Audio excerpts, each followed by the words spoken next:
బంగ్లాదేశ్లో షేక్ హసీనా పాలన అంతమై ఏడాది పూర్తయింది. ఈ ఏడాదిలో అక్కడేం జరిగింది? ఎన్నికలు నిర్వహిస్తారా? అలాగే నెట్టుకొస్తారా? పొరుగు దేశంలో పరిస్థితి ఏంటి? మిత్రదేశంగా ఉన్న బంగ్లా ఇప్పుడు శత్రు దేశాలతో ఎందుకు చేతులు కలిపింది? Watch this report.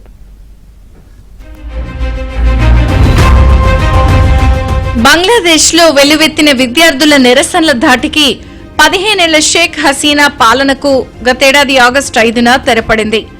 హింస ఆందోళనలు మితిమీరడం, ఆందోళనకారులు ఇంటివైపు దూసుకురావడంతో బంగ్లాదేశ్ ప్రధాని పదవికి రాజీనామా చేసిన షేక్ హసీనా కట్టుబట్టలతో దేశాన్ని వీడి ఇండియాకొచ్చారు. ఢిల్లీలో ఆశ్రయం పొందుతున్నారు. ఆమె నిష్క్రమించిన 3 రోజులకే తాత్కాలిక ప్రభుత్వాధినేతగా పగ్గాలు చేపట్టారు నోబెల్ గ్రహీత మహ్మద్ యూనస్. శాంతి భద్రతలను పునరుద్ధరిస్తానని, అవసరమైన సంస్కరణలు చేసి ఎన్నికలు జరిపిస్తానని వాగ్దానం చేశారు. అప్పటికీ ఇప్పటికీ ఏడాది గడిచిపోయినా బంగ్లాదేశ్ ఇంకా హింసాయుత కల్లోల దశ నుంచి బయటపడలేదు. ప్రజాస్వామ్యం, మత సామరస్యంతో కూడిన బంగ్లాదేశ్ను స్థాపించడం ఇప్పటికీ సవాల్గానే ఉంది. ఎన్నికలొచ్చే ఏడాది ఫిబ్రవరిలో లేదా ఏప్రిల్లో నిర్వహిస్తామని చెప్తున్నారు యూనస్. షేక్ హసీనా పాలనను ఎదిరించిన వేల మంది విద్యార్థులు, ఉద్యమకారులకు న్యాయం జరగలేదు.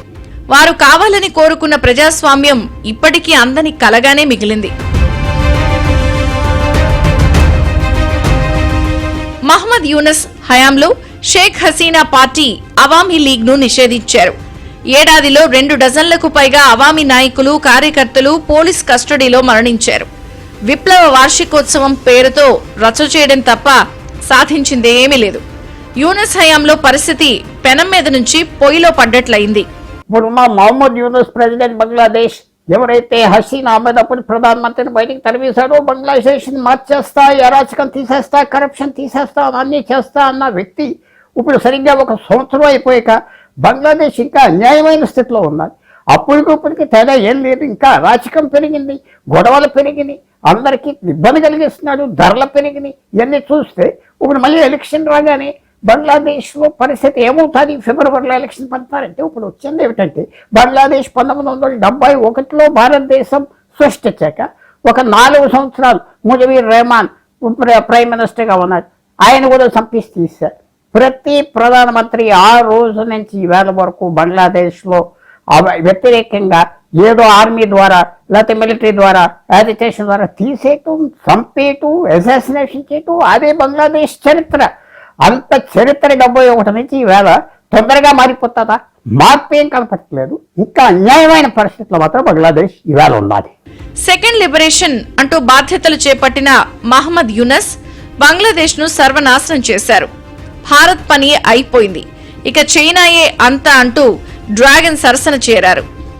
మిత్రదేశంగా ప్రకటించుకున్నారు. ఆపరేషన్ సింధూర్ తర్వాత మహ్మద్ యూనస్ హడావిడి తగ్గింది. బంగ్లాదేశ్ విదేశాంగ విధానంపై భ్రమలు తొలగిపోయాయి. చైనా ఏమీ సాయం చేయకపోగా పాకిస్తాన్ ఏంటో ప్రపంచానికి తెలిసిపోయింది. Mohammed Yunus plan A వేసేటంటే August 2024లో మనం ఈ భారతదేశాన్ని వదిలేద్దాం, అక్కర్లేదు. చైనా పాకిస్తాన్తో మనం కలిస్తే బలం వస్తుంది, డబ్బు వస్తుంది, భారతదేశాన్ని బెదిరించవచ్చు, భారతదేశాన్ని నొక్కేయచ్చు, అన్ని ప్లాన్లు వేసుకున్నారు. బయట సలహా సాయం ఇతర దేశాల నుంచి కూడా వస్తుంది అని ప్లాన్ వేసుకున్న వ్యక్తి ఏమైనట్టే. ఎప్పుడైతే ఆ ప్లాన్ ప్రకారంగా మహమ్మద్ యూనస్ భారత్కి వ్యతిరేకం చేస్తా వచ్చాడో, ఎప్పుడైతే మే నెలలో ఆపరేషన్ సింధూర్ తర్వాత భారతదేశం బలం చూపెట్టి పాకిస్తాన్ నొక్కేసి చైనాని పక్కన తప్పించేశాక అప్పుడు నుంచి మళ్ళీ నిశ్శబ్దం అవ్వేది మహమ్మద్ యూనస్.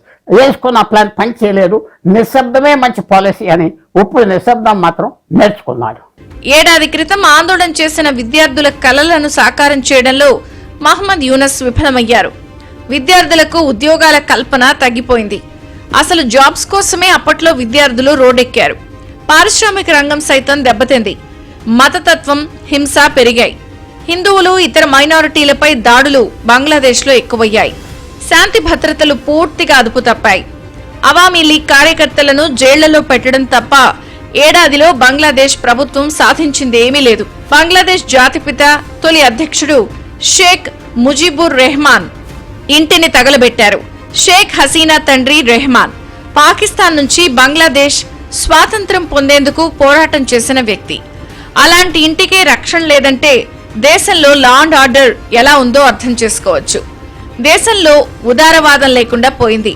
షేక్ హసీనా హయాంలో అన్ని మతాల వారు, వర్గాల వారు కలిసిమెలిసి ఉండేవారు. ఇప్పుడు ఆ పరిస్థితి లేదు. హిందువులు, బౌద్ధులు తరచూ దాడులకు గురవుతున్నారు. తమపై హింస ఆపాలంటూ వారు రోడ్డెక్కుతున్నారు. దేశంలో మత స్వేచ్ఛ లేదు.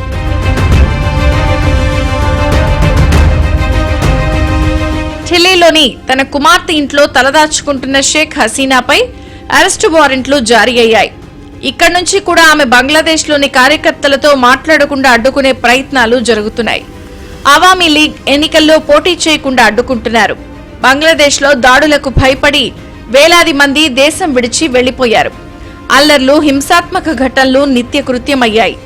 షేక్ హసీనా హయాంలో అరెస్ట్ అయి జైళ్లలో ఉన్న 2200 మంది కరుడుగట్టిన నేరస్తులు, ఉగ్రవాదులు పారిపోయారు. వారిలో 700 మంది జాడ తెలియడం లేదు. 70 మంది టెర్రరిస్టులు, ఉరిశిక్ష పడ్డ ఖైదీల కోసం పోలీసులు వేటాడినా ఫలితం లేకుండా పోయింది. ఈ మధ్య కాలంలో హిందువులపై 6000 దాడులు జరిగాయని సమాచారం.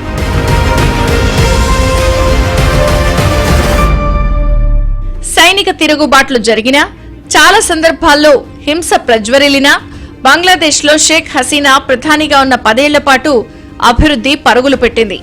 ఈ ఏడాదిలో మతతత్వం పెరిగి మరో పాకిస్తాన్లా తయారైంది.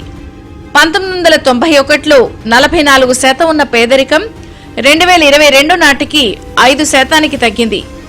టెక్స్టైల్ రంగానికి షేక్ హసీనా విశేష ప్రాధాన్యతనివ్వడంతో లక్షలాది మందికి ఉద్యోగాలొచ్చాయి. వృద్ధి రేటులో ఇండియాను మించిపోయింది. ఇప్పుడు కల్లోలం రాజ్యమేలుతూ ఉండడంతో గ్రోత్ రేట్ పడిపోయింది. విదేశీ పెట్టుబడులు తగ్గిపోయాయి. లక్షలాది యువత నిరుద్యోగులుగా మారారు. బంగ్లాదేశ్ టెక్స్టైల్ పరిశ్రమలో 25% యూనిట్స్ వరకు భారతీయ కంపెనీలవే. దేశంలో అస్థిరత రాజ్యమేలడంతో వాటిలో చాలా వరకు వెనక్కొచ్చేశాయి. యువతలో నిరాశావాదం పెరుగుతోంది. ఎన్నికలు వీలైనంత త్వరగా నిర్వహించాలని డిమాండ్ చేస్తున్నారు.